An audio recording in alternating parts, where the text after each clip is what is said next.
Bonsoir tout le monde et bienvenue dans ma petite cuisine. Alors ce soir je vous fais un kimchi. J'avais déjà fait une recette de kimchi et je vous refais un kimchi. Alors cette fois-ci j'ai été dans le jardin et aujourd'hui j'ai cueilli les fans de daikon.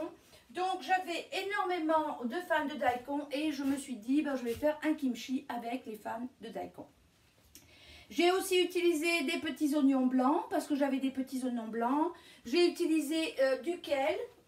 J'ai utilisé les fleurs d'ail que j'ai commencé à aller cueillir.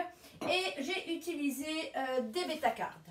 Donc le kimchi le plus traditionnel est celui qui est fait avec du chou. Mais il y a différentes variétés de kimchi. Le kimchi étant des légumes lacto-fermentés avec un piment coréen qui est ajouté et une sauce de poisson normalement. Alors vous entendez du bruit dans ma cuisine, c'est la lactofermentation. J'ai des pots qui sont en train de baigner dans une petite piscine. Et aujourd'hui j'ai fait un petit extra, c'est-à-dire que j'ai cueilli les fruits de la mélanchier et j'ai mis 5 fruits de la mélanchier dans mon kimchi, ou 6 peut-être. Alors pour commencer, je vous avais expliqué dans une vidéo précédente, vous pouvez toujours aller voir, je vous mettrai le lien. Comment préparer le chou pour un kimchi. Alors ici mon chou est tout préparé, je vais vous le montrer. Voilà. Alors j'ai mis 2 gros choux verts et j'ai été rajouter les bétacardes comme je vous l'ai dit, lequel et aussi toutes les fans du daikon. En proportion, je regarde quand même une quantité de choux qui est dominante. J'ai mis aussi des radis roses et j'ai mis les petits oignons blancs et j'ai été mettre quelques têtes de la fleur d'ail. Voilà. Alors pour préparer un kimchi, on fait des gros morceaux et je vous avais expliqué, donc on découpe le chou d'une certaine façon en 4. On enlève le centre qui est dur, on le garde pour autre chose. Et ensuite, ce qui est important, quand on fait un kimchi, donc on met un étage de chou et mes autres légumes et on met du sel, un étage et on met du sel. La quantité de sel n'est pas importante parce qu'après, de toute façon, on ne va pas prendre le jus qui est dedans. On peut même aller le rincer si on veut. Moi, je ne le rince pas, mais on ne prend pas, on laisse tout le jus qui est dedans. Donc, en fait, ce qui est important, c'est ceci. C'est-à-dire, c'est de voir que la feuille, si vous le faites au début, la feuille va craquer. Si vous le faites et que vous avez laissé trop longtemps votre feuille de chou avec du sel, elle sera toute molle. Donc ici, on voit qu'elle résiste, mais elle est quand même molle. Ça a duré à peu près 2h15, je pense. Donc ce que je fais, c'est que je mets mes étages de sel et je vérifie comment est ma feuille de chou. Donc, si vous avez besoin de plus d'explications, je vous mettrai le lien pour la précédente vidéo. Donc là, le chou a été entièrement préparé. Alors, il y a des gens qui m'écrivent, me disent, je ne trouve pas de daikon, je ne trouve pas... S'il y a des ingrédients que vous ne trouvez pas, adaptez-vous à ce que vous trouvez. Voilà. Alors, c'est sûr qu'après, plus on s'éloigne, plus on met de nouveaux produits, plus on est loin d'un kimchi traditionnel, mais on peut aussi s'adapter à nos goûts. Alors quand j'étais au Japon, j'ai mangé du kimchi presque tous les jours. C'était fort agréable. C'est là que j'ai découvert le kimchi. Alors j'ai préparé en parallèle une petite préparation qui est faite à partir d'eau et de farine de riz. Alors vous voyez, ça ressemble à une colle. Alors j'ai pris de la farine de riz gluante. Donc là, qu'est-ce que j'ai mis dans cette préparation? Alors j'ai mis une tasse d'eau. Mais là je l'ai fait 2 fois parce que j'ai fait 2 choux. Et je ne sais pas la quantité, je ne voudrais pas manquer de sauce. Je préfère garder la sauce pour faire autre chose. Donc en fait, j'ai doublé la recette, mais je vais vous la donner seulement simple. Donc c'est une tasse d'eau et 3 cuillères à soupe de farine de riz. Moi, j'ai mis de la farine de riz gluante. Et donc on met sur le feu, on fait bouillir. Et dès que ça commence dès que ça commence à faire des petites bulles, on attend 1 ou 2 minutes et on arrête et on laisse refroidir. Et ça fait une pâte bouillante. Par la suite, qu'est-ce qu'on fait? J'ai pris du gingembre, on va aller faire la sauce du kimchi. Vu que le chou est prêt, on va aller préparer la sauce. Donc, j'ai pris du gingembre, une racine de gingembre. Si vous n'avez pas de racine de gingembre, prenez du gingembre déshydraté ou du gingembre en poudre. Bon, moi j'en avais. J'ai été le mettre directement dans le robot et je l'ai mixé. Donc, j'ai pris du gingembre. Alors, pour une recette simple, c'est 2 cuillères à soupe de gingembre. Alors, c'est sûr qu'avec le temps, si vous aimez beaucoup le gingembre, vous aurez peut-être tendance à l'augmenter. Si vous aimez moins le gingembre, vous aurez tendance à en mettre moins. Donc, je vais aller mettre ceci que j'ai préparé. C'est assez simple, parce que c'est toujours la même chose. C'est assez simple. Voilà. Alors, il y a des livres à l'heure actuelle qui sont consacrés juste au kimchi. Kimchi de concombre, kimchi. J'ai un livre de recettes où il y a plein de recettes de kimchi. Vraiment très très différentes. Je ne les ai pas toutes essayées encore. On va les mettre, normalement on met 2 gousses d'ail.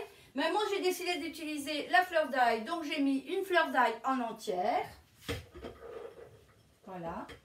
Alors, j'avais préparé aussi, comme j'ai mis des oignons blancs à l'intérieur de ma préparation, j'ai gardé les tiges et j'ai décidé d'aller mettre les tiges. Voilà.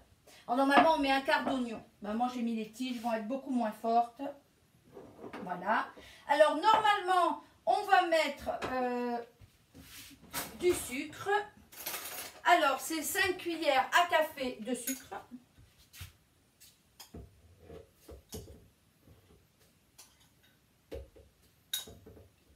Et comme j'ai fait la recette en double, ben je vais en mettre plus.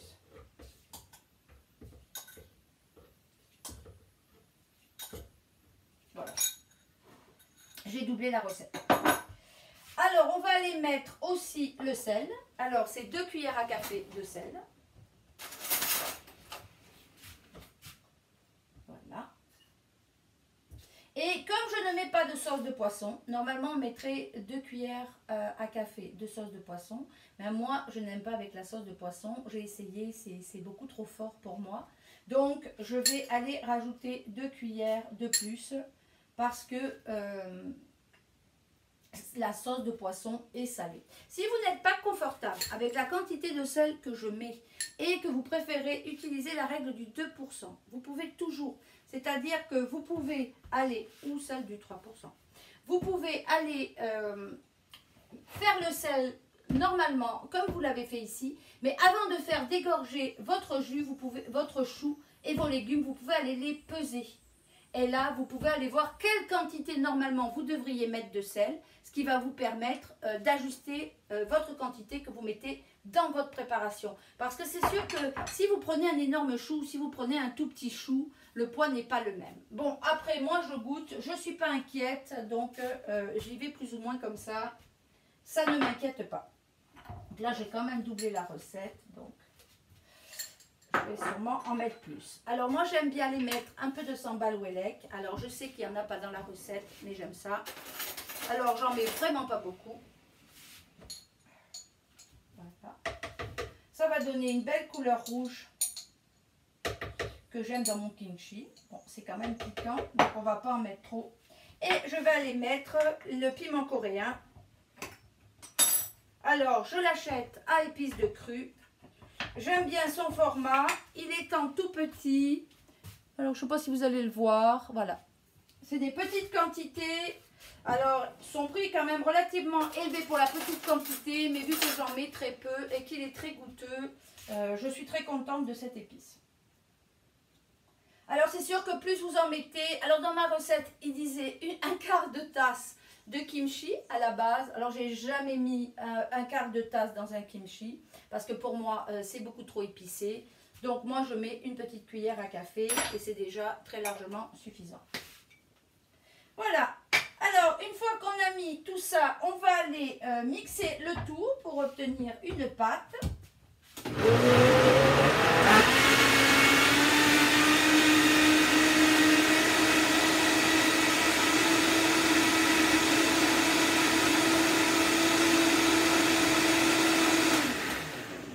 Alors, on va remuer 5 minutes.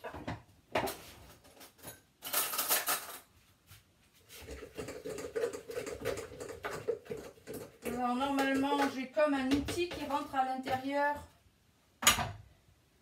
de mon Vitamix pour faire tomber les légumes.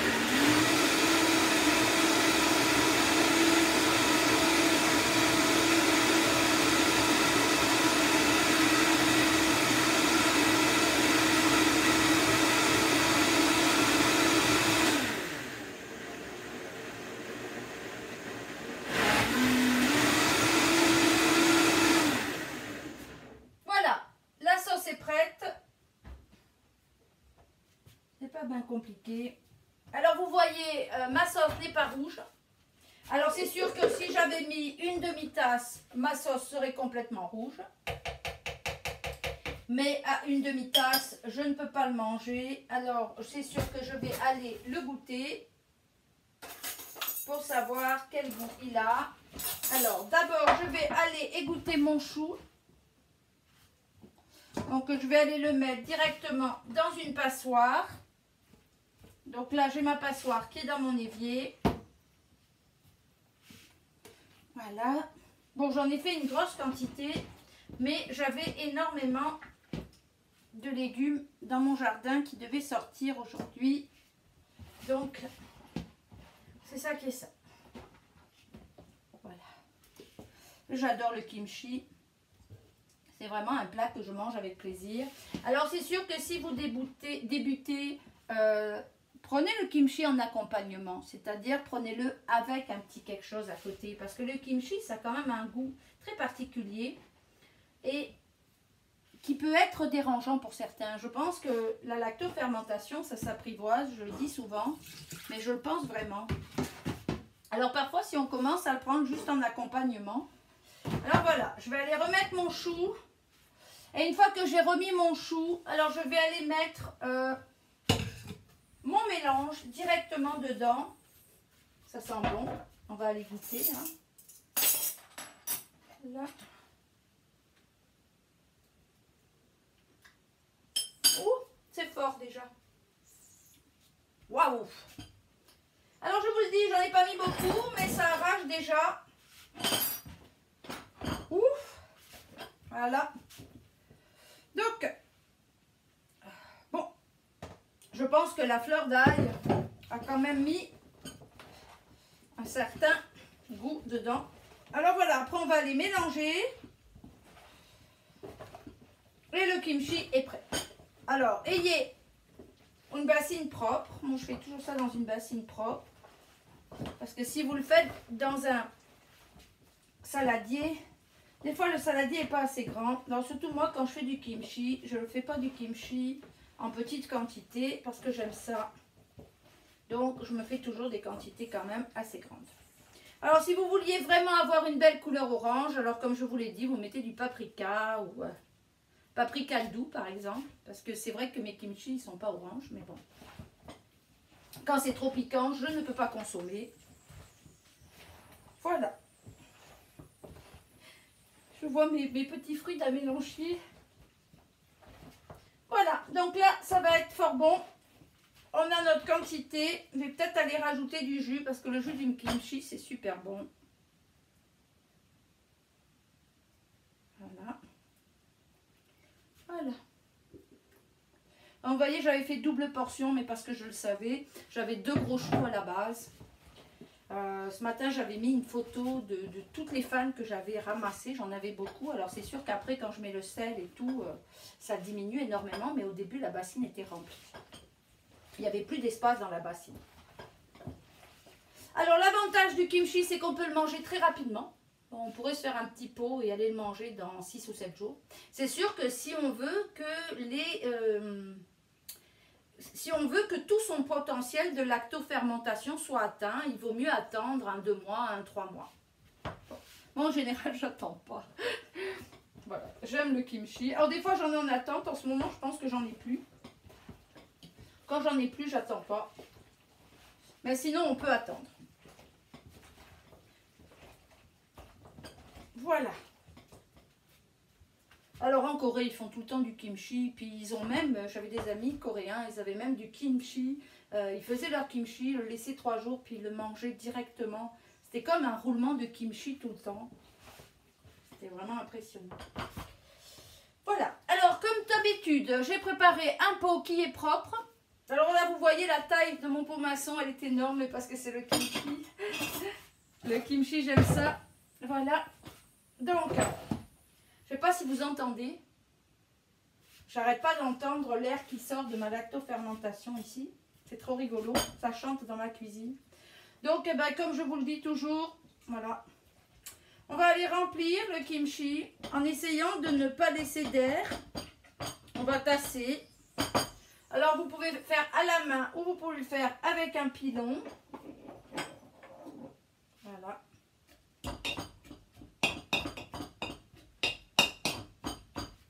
Bon, moi j'aime bien le faire à la main.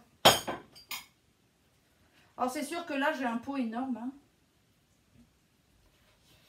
Alors si on avait mis un quart de tasse de piment, c'est sûr que ça aurait été tout orange. Et peut-être on se serait mis des gants pour protéger nos mains parce que c'est un piment qui est quand même assez fort. Bon, moi on va dire que le mien aura plus d'ail, je pense, que de piment coréen. Mais j'en mets toujours une petite quantité.